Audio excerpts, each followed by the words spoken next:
Our next presenter, as I said, is Thomas Lohninger. He's Executive Director of Epicenter Works and will present on the work of the Netzbremse initiative. I do know the voice from the Logbuch Netzpolitik podcast, as you may either. And before we hand the stage to Moritz, well, Vice Chairman of the DENOG Association, for a quick word from the board. Thank you. And also, warm welcome to this talk. I'm sure you're all anticipating the discussion. We do too. At DENOG, we want to have a discussion on critical topics as well. And for that, a few rules apply. The most important one is that a debate can only take place if both parties have a chance to be heard. So this talk was submitted through our usual process in the call for papers. The program committee voted in it and chose to accept it. After the program committee's decision, we as a board took upon us to speak to Deutsche Telekom. So we approached them on September 9th and proposed to change this talk, 30-minute talk as it was initially submitted, to a discussion from both sides, starting with 10 minutes presentation where each side could make their point, and then we offered a neutral 20-minute debate. We set Deutsche Telekom a deadline until September 26th to respond. They didn't respond within the deadline, but they did respond shortly after and kindly declined to be present here. So this leaves Thomas with the full presentation time, and I'm sure we're going to have an interesting discussion afterwards. On that note, we do not censor presentations before they are being presented. We have not looked at the slides, we have not made any editorial aspects, and I'm sure Thomas can attest to that. And we will only step in should this presentation leave the professional level. Same goes for the Q&A. I have no doubts that we will be an excellent community, we will be excellent to each other and also to the other parties in that discussion, so I don't expect to jump in. And lastly, another note, as you may know, some of our bodies in DENOG, be it the working groups, the board, or the chairs, have employers that are part of this discussion. We closely monitor any affiliation any of our board members or any people who can influence a decision or presentation have. And if there is a bias, we do ask these members to abstain, and we ensure that we have a neutral debate, which I'm sure we will have. So with that, that's the official disclaimer. Now over to Thomas. Have a great discussion. I'm really looking forward to it. Thank you.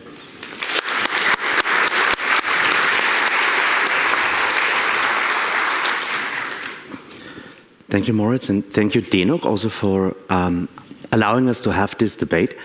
I'm honestly really honored and happy that I get to be here with you all and have this discussion. And of course, there is a controversy at the end. It's, as we will soon see, an allegation that we are putting into the room.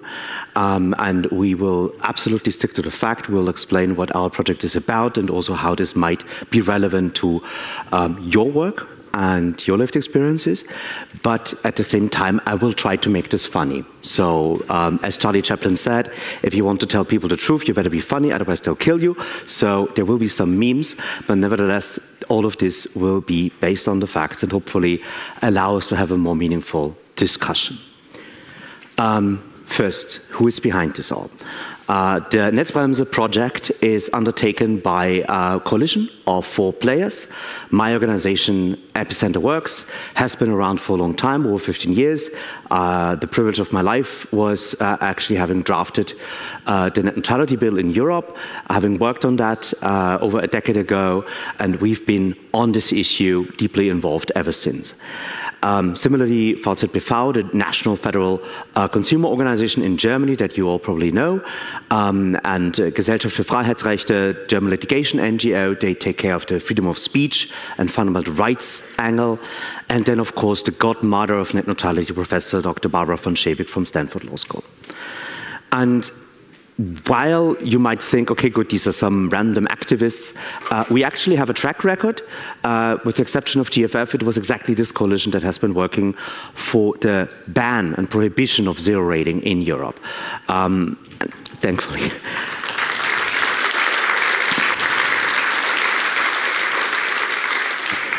I feel reminded a lot in the current debate about what we could achieve with zero rating, because at first it also seemed impossible. But then in 2021, we actually won in the highest court of Europe. So, but what is this complaint about? Netzbremse.de, this is the website, I'm sure you all know, it's completely translated in English and German, and please check it out.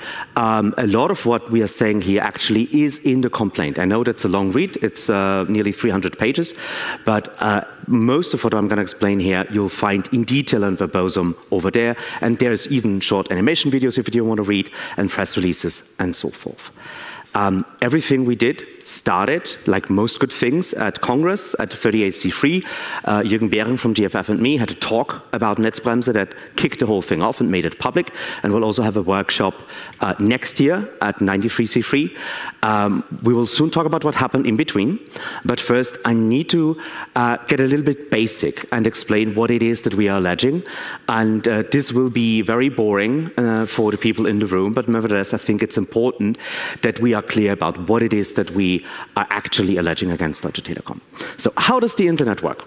We have consumers that have their ISPs, the internet access service, and then you have a content provider and you connect them via transit lines or via CDNs or via direct forms of connection. It's as simple as that, and of course from the consumers and the ISP's perspective, there is no other way to reach that user without going via the ISP. And that's what we call a termination monopoly. Similar to the old telephony world, if I want to reach that subscriber, I need to go via this gatekeeper, the ISP, that connects them to the internet.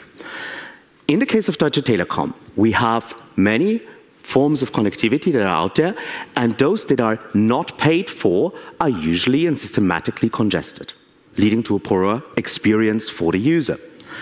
And then there are the connections that are paying towards Deutsche Telekom, and hence they have a far better connectivity and are usually not congested. This is also the case when there is a direct interconnection between the content application provider and Deutsche Telekom. So what we have here is those connections that are paid for are fast, those connections that are not paid for are slow. Fast lanes and slow lanes. This is the basic essence of net neutrality, and for a long time there was this principle that, yeah, but net neutrality doesn't really apply to interconnection. This changed in December of last year, when BEREC is the body of all telecom regulators in the EU, so BNetzA is part of it, ARCEP in France, and all of the national telecom regulators come together at their European body, BEREC, to agree on stuff. And they have repeatedly issued reports about the IP interconnection market, and this very important point, they are actually for the first time saying if there is a systematic form of congestion in the interconnection that is economically motivated and that leads to an infringement of the rights of end users, this falls under the open internet regulation under the neutrality bill in Europe. So here we actually have for the first time a clear standing, which is honestly also the point where we decided, okay, now we have to do it. And now I also want to give you very briefly the legal theory of the case. And in its essence, what we are buying with internet access is, of course, access to the entire internet. In the legal text, it's called virtually all endpoints. So it's not just the network of your ISP, it's not just whoever they happen to be connected with. No, it is part of the product that we are buying to have global connectivity everywhere. And therefore, we have two columns that this whole case rests upon. First is the right to freely use the internet as the user sees fit. So we have a freedom of choice with whatever application. And then on this second column, we have a prohibition of paid fast lanes. So you're not allowed to do traffic management or any other form of network interference based on commercial interest. From the perspective of the regulator, because we are complaining to BNetzA, to the telecom regulator in Germany, there are two sides of the same coin. We as consumer protection organizations and NGOs, of course, come from the consumer harm perspective, and that's also where we have the most evidence already in our original complaint. But then there's the other side of the coin. That's basically why I'm here, because we also need the cooperation of the company side, of the content side, of the other networks that are connecting with Deutsche Telekom or are part of that market. And only when those two sides are brought together in the eyes of the regulator do we have a strong enough case that can be in our favor and survive in court, because this will certainly go to the highest court in Europe once more. And this is about Deutsche Telekom first and foremost, but of course we hope to really have a clarity to the whole situation. The next slide is really something that I did not plan for originally, but it was after the event yesterday that I, after several conversations, decided we need to have that conversation. Because several of the people and companies that I spoke with yesterday said, it's almost impossible to believe how it could be different, how it could be treated differently. And I find it important to say that there is a reason to be brave and that you do deserve better. This toxic relationship where you are basically forced to pay that one company in order to reach their customers is simply not a healthy situation and not something that is scalable, as we'll soon talk about. So basically, there are three asks that are brought to you today. How can you actually help the Netzbremse complaint? The first is speak with BNetzA, speak with the regulator. There's a formal and very brave way you can join our complaint. You can say, I'm also an affected party of the Netzbremse complaint, and my company wants to be formally named in the proceedings as another plaintiff. That, of course, will also put you out there, but it would certainly be something that's the most straightforward possibility. The second way is to give testimony. To basically say that you have evidence to share with BNetzA, you have information that's relevant to the case, no matter in which direction that evidence and information will lead, but you have data, you have contracts, you have experience, you have effect on your own business, all of that is relevant to BNetzA. And it's very important to say that all the non-disclosure agreements that you might be obliged to are rendered mute in official proceedings. So you cannot be silenced, particularly if the regulator comes to you, then you are allowed to speak the truth. And BNetzA knows about the confidentiality of this case. I spoke with Klaus Müller, the head of BNetzA, after we submitted, and he assured me that they know how to deal with situations in which there are how to put this, like in the gas market, you could also imagine that prices are sometimes disputed, and once you want to intervene as a regulator, you have to be very careful with all participants involved. And that confidentiality and trust are very important in order to ensure rule of law is upheld. So BNetzA has a team on this. I've actually been positively surprised with the seriousness and the weight they are attributing to the case. And here are the contact details of the relevant department in BNetzA, and here's of course also our email address of the campaign. If you want to reach out with us, we are of course also available to help you distinguish between those various options. What's the second thing you can do? We need data. We need more measurements to actually substantiate what we are alleging, so that it's no longer just a consumer harm, but that we also have the measurements from other sides. So the simplest thing you could do is retain the data that you already have in your network from utilization charts and onwards, and that data can be shared with BNetzA. That's already extremely useful, and we need multiple data sources, and the more evidence we can bring that collaborates the situation, the better. The second thing is you could host an MLab server in your own network. Measurement Lab is at an environment in which many people are using speed tests, and here are the links to their program with which you could also have more measurement servers in Germany that are experiencing this situation. Whether they are paid or not paid, it doesn't matter. The important thing really is that you have more of these measurements out there. And everything that's done here, of course, is open data. Yeah, and that is really the new thing that we just launched yesterday night. Netzbremse.de/speed. This is a speed test that we have developed together with Cloudflare, and it's actually a very interesting one because it's a reverse measurement. So it's measuring from the test server towards the client so that we can actually experience the congestion. And it's doing so via several different transit providers that are tested in sequence and randomly. You can find all of the source code, of course, it's open, and it's really important that these measurements are executed en masse. We need a lot of this data to actually give us enough statistical accuracy to really make determinations. And so that's one option that is out there for the consumers, of course, but also for anyone who has infrastructure under their control. Yeah, and what's the third thing that you could do? Speak out publicly. Ultimately, regulators and courts do not decide in isolation. They are part of the same society and are also experiencing the same debates as we are. And hence, we need a public debate. Cloudflare has done so. I mean, they're big. They can also do this on their own. Other companies have done so in their consortium, like CISPE, the European Cloud Consortium. They've been very upfront, also named the Netzbremse complaint. VATM here in Germany, another business association, also said that their members are experiencing this. In general, your associations and your groupings are a great way to join the debate without having your own company out there in the first row. I also think that it's their important duty to speak here out on behalf of their members.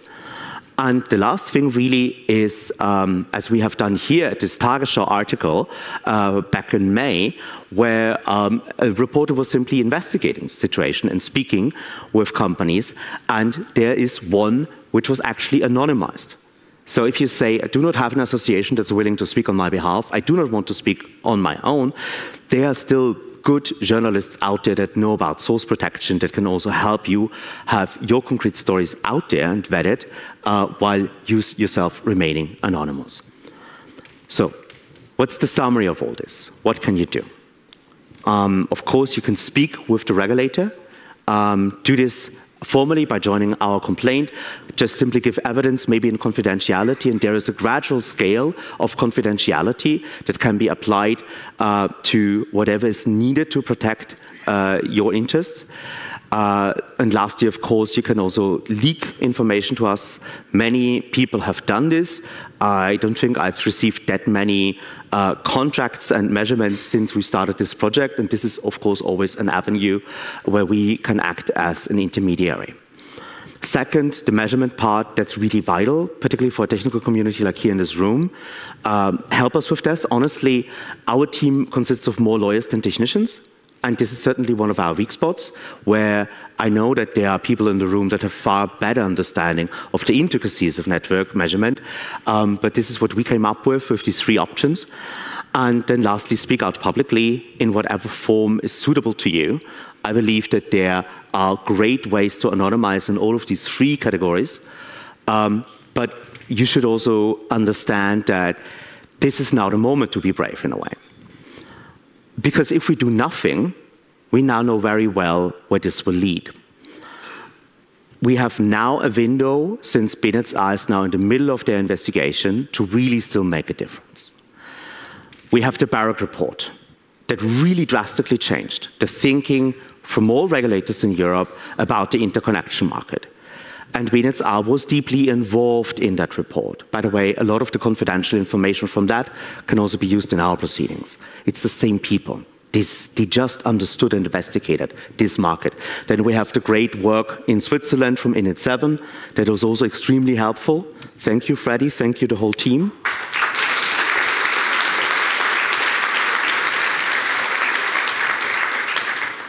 And of course, we are basing our work on all of this to open up this window, to checkbox the consumer harm, but now we need the other side of the coin. That's the first reason why now is the time. The second reason is the EU is busy, and we have a new law coming called the Digital Networks Act. It will be a complete reform of the whole telecom code of the EU. It will include net neutrality. And the current landscape, we just saw in the leaks a complete reversal of the GDPR. And you don't have to believe for a second that politicians that want to take away the GDPR will not take away net neutrality as well. So all of the things that we are resting our case upon are up for debate right now. So far they're still law. They might not be in the future. Let's use them while we still have them. And then lastly, thank you, Vodafone, for the brilliant timing.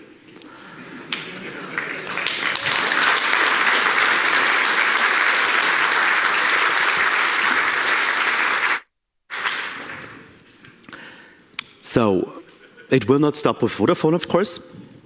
It will be name the next ISP that will follow this example. And I also don't believe that it will be limited to Germany.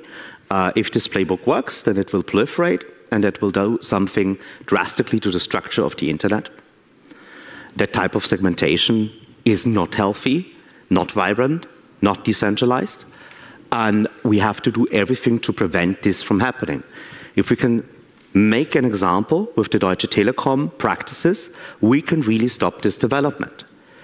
Again, this is not to be seen in isolation. These things are all connected. Regulators speak with each other, and jurisprudence from one country is very well observed in another. So we can really stop this development, but we exactly know even the timeline of this proliferating if we do nothing. That's why the next few months are important. Every company that wants to speak out really should do so intentionally and knowing full well of the consequences. But simply doing nothing would be a mistake, in my opinion. Hence, really use that moment. And it might be important to look at the experience of the US, where we were at a similar situation in 2010, when this playbook was also used by a few ISPs. I wasn't involved back then, but Barbara von Schewick was. And she said it was this point where it has gotten so bad that the company said, look, we either do something now or we accept this situation in perpetuity.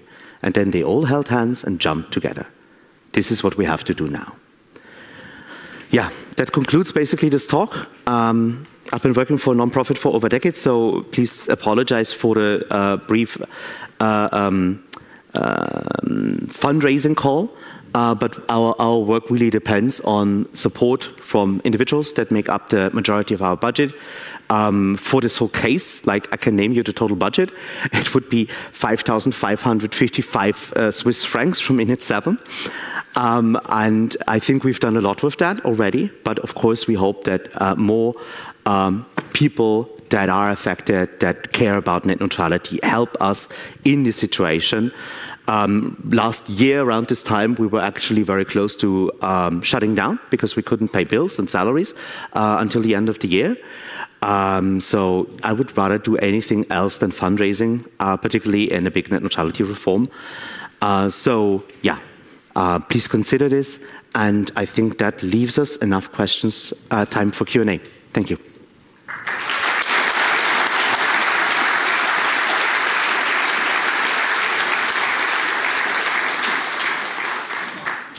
Yes, of course, we have time for questions. Please raise your hand or enter it in Venulas. There we are. Thank you, Freddy from Init7. I just want quickly to add what is the status in Switzerland in our case. It's called interconnect peering against Swisscom. We just got the decision of the Swiss regulator just before Christmas last year. It was a nice Christmas present, actually. So Swisscom is no longer allowed to distinguish of traffic ratio. They must peer, and that on a zero settlement peering base. I think they go now into the bit-mile strategy, which makes it a bit difficult for some peers because, of course, they want to maintain their revenue stream on paid peering. But we'll see where it leads. It's pending on the Bundesverwaltungsgericht. That's the last step they can appeal. But I'm confident we will win that one as well, because we already won a preliminary case on Bundesverwaltungsgericht about exactly the same topic. So we are confident that we will win. It will take a while, maybe this year, maybe next year, hopefully. And after all, traffic ratio is no longer the distinguishing factor to peer or not to peer. And please give your Christmas money to Epicenter Works.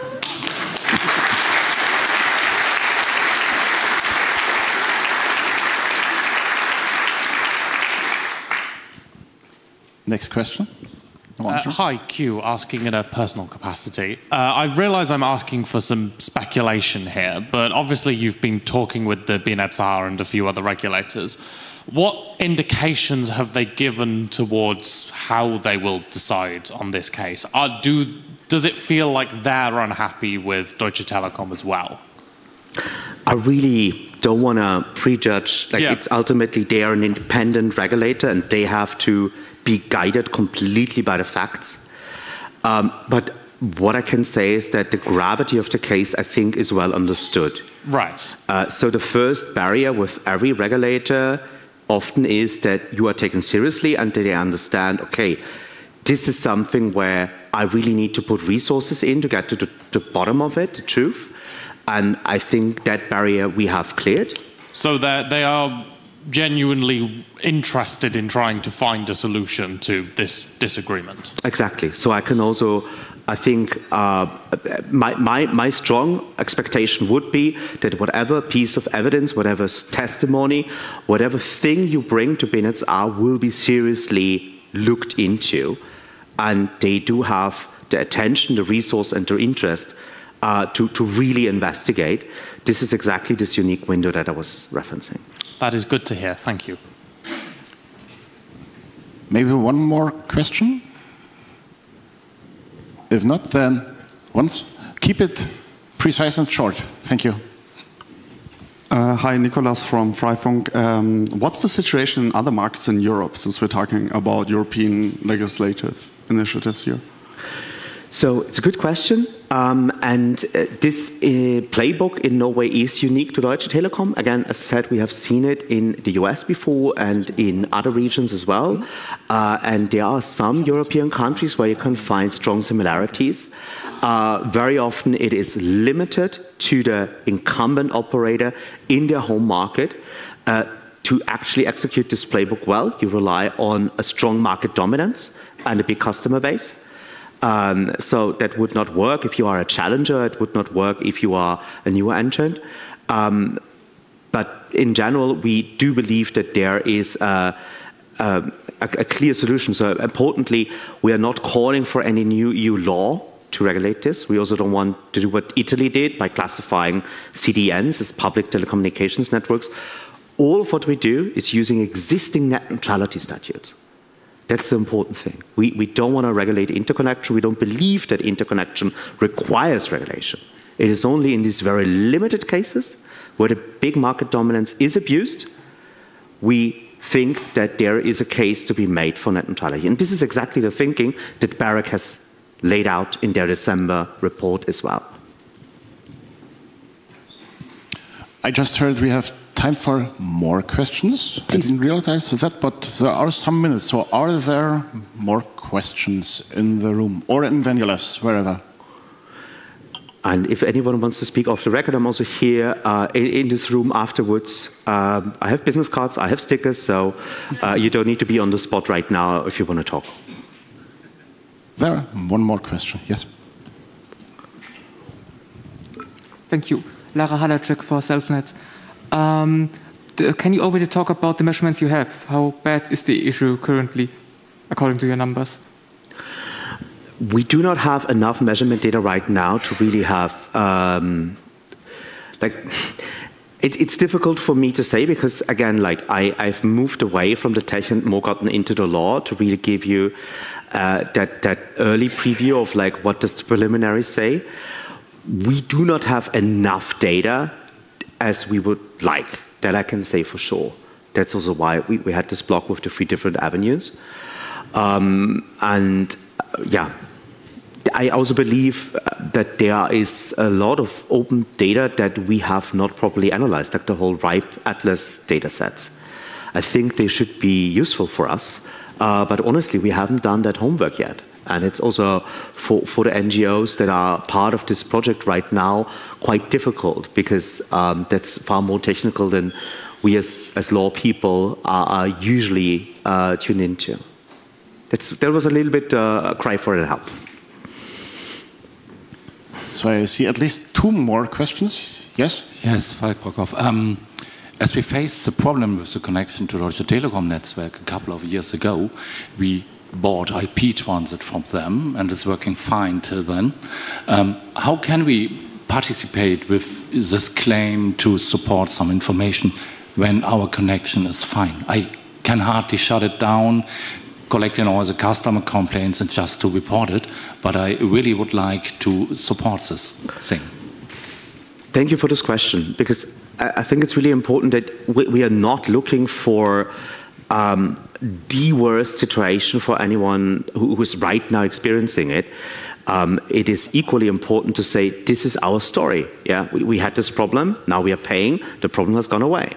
That is helpful evidence for the regulator. So it really is not dependent on you currently being in a problem and in a situation where your customers are complaining.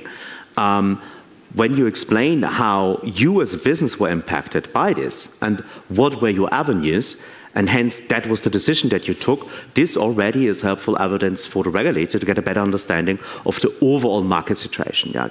They are intervening not on anyone's users' application profiles not working or anyone's company's interconnection policies not being as they should be, but on the overall situation.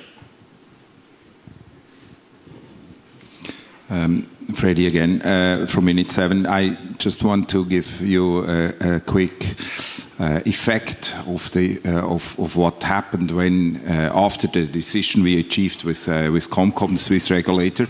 So we had a somewhat congested interconnection with a not so small eyeball provider in Switzerland, and I talked to them, we need to upgrade. And they said, well, no.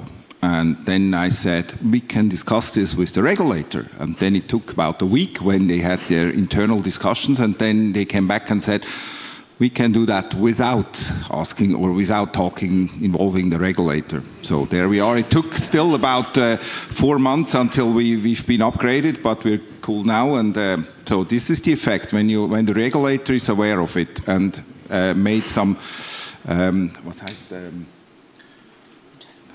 prejudice, a decision of a landmark case. Yeah.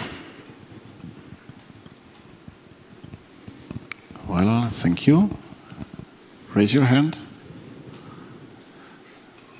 If there are no more questions, then please continue the excellent discussions, continue the initiative.